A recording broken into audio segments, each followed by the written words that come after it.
Today I answer the question, what is an aggregate limit in a liability policy? In many liability insurance policy forms you will see the word aggregate and may wonder, what does that really mean? So let's break it down. To start, let's look at the commercial general liability policy, which is most commonly called the GL policy.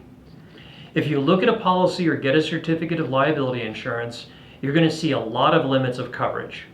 The most important one is the each occurrence limit. Typically, this is going to be $1 million, and this is the maximum the policy will pay for any one claim or occurrence. The second most important limit on the policy or certificate is the general aggregate, which in a general liability policy is typically going to be 2 times the occurrence limit, or in this example, $2 million.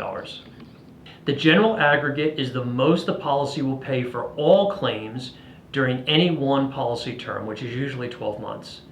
As an example, if you had 3 claims in any one policy term that paid out that were each worth $1 million, the first 2 claims would be covered, but they would exhaust or deplete the policy because you reached your aggregate for the year, and the third $1 million claim would not be covered. If you're a business owner and purchase liability insurance and someone asks you what your limits of liability are, the common answer will be your occurrence limit, not your aggregate limit.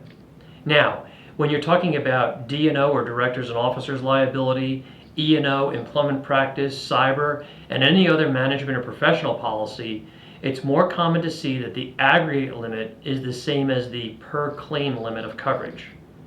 In management and professional insurance, it's not called an occurrence limit, but a per claim limit. Now, there are always exceptions to rules. You may see in a management or professional policy an aggregate limit which is higher than the per claim limit, or you may see additional limits for defense, or a refreshed Side A protection limit, and other twists as well. All of these variations can make evaluating different policies at renewal time difficult, so an expert may be needed to explain the nuances of these issues.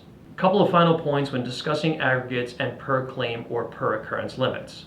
In general liability insurance, which is written on an occurrence form, defense costs are usually not placed inside the limit of liability. In other words, defense costs are unlimited.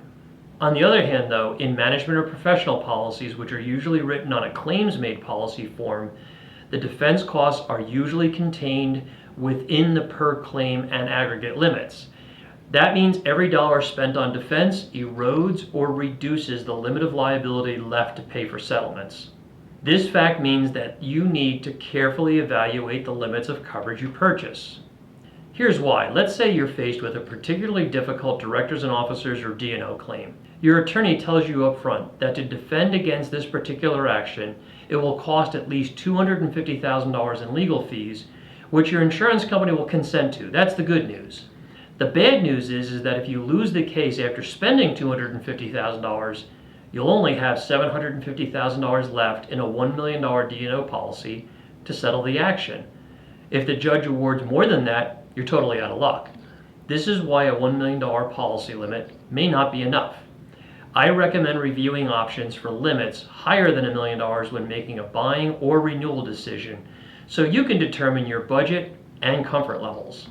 On general liability, we always recommend purchasing an umbrella or excess liability coverage to provide higher limits of protection, which is usually pretty affordable. Have other questions regarding business insurance? Give me a call or drop me an email. I'd be happy to help in any way I can. Hey, and if you like this video, give it a thumbs up. Thanks.